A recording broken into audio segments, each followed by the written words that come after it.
ग्रेफाइट्स जो है वो, अगर मैं एक लाइन में बात करूँ तो लेसदार वारों की लसानी दवा है।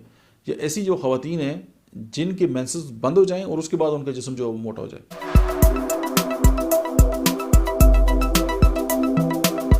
बिस्मिल्लाहिर्रहमानिर्रहीम, अस्सलाम वालेकुम। मेरा नाम डॉक्टर अहमद इजाज़ है और मैं इसमिल अमी क्लिनिक से बड़वाल से आपसे मुखातब हूँ।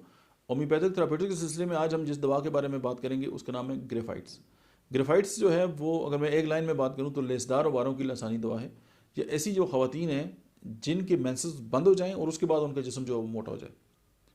अब चूँकि इसका पिट्यूटरी ग्लैंड और जो मतलब है कि फ़ीमेल की जो ग्लैंड्स हैं उन पे बहुत बड़ा असर है, जिसकी वजह से जो है वो मेंसेस रुक जाते हैं और जिस्म मोटापे की तरफ चला जाता है, तो ये उसको जो है वो नॉर्मलाइज कर देती है।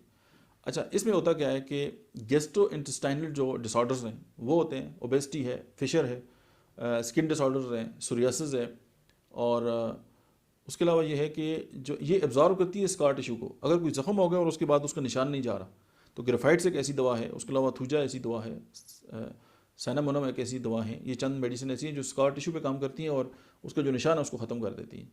ये इसके अंदर एक बहुत ज़बरदस्त क्वालिटी है। उसके बाद ये अगर जो सिम्टम्स हैं वो अल्टरनेट होना शुरू हो जाएं, डाइजेशन और जो डाइजेस्टिव सिम्टम्स हैं और जो स्किन के सिम्टम्स हैं, यानी अगर मैदे की बीमारी है वो ठीक हो जाए और स्किन ख़राब हो जाए, स्किन ठीक हो जाए, मैदा ख़राब हो जाए, तो ये भी ग्रेफाइट्स के अंदर पाया जाता है। उसके अलावा ये है कि ऑब्स्टिनेट एंड मूडी इसका जो पेशेंट है वो होता है, और इसके जो पीरियोडिकली जो है वो डिप्रेशन होता है पेशेंट के अंदर। अच्छा, इसकी जो स्टूल है वो बड़े बड़े टुकड़ों की शक्ल में और जो बलगम के धागों से जैसे जुड़ा हुआ खाना है इसका ये होता है। चेहरा हमेशा गमगीन और मायूस होता है इसका, और इसकी जो जगह है वो कटी फटी होती हैं। आपने देखा होगा कुछ लोगों की यहाँ से जो मतलब है कि होंठ है वो यहाँ से कटे होते हैं। अच्छा, उस इसी तरह जिस तरह अगर मतलब फिशर है तो उसमें जो है वो रेक्टम जो है उसके साथ ये मामलात होते हैं। अच्छा, और समटाइम ये है कि जो यहाँ की जो जगह, आँखों की जो जगह है ये भी कटी हो सकती है। अच्छा, नाखूनों की जो इश्यूज़ हैं ज़ाहिर है स्किन के साथ रिलेटेड हैं वो भी हो सकते हैं। अच्छा, जो ब्रेस्ट है उसके अंदर एब्सेस अगर बन जाए तो वहाँ पे भी ग्रेफाइट्स जो है इंडिकेटेड है।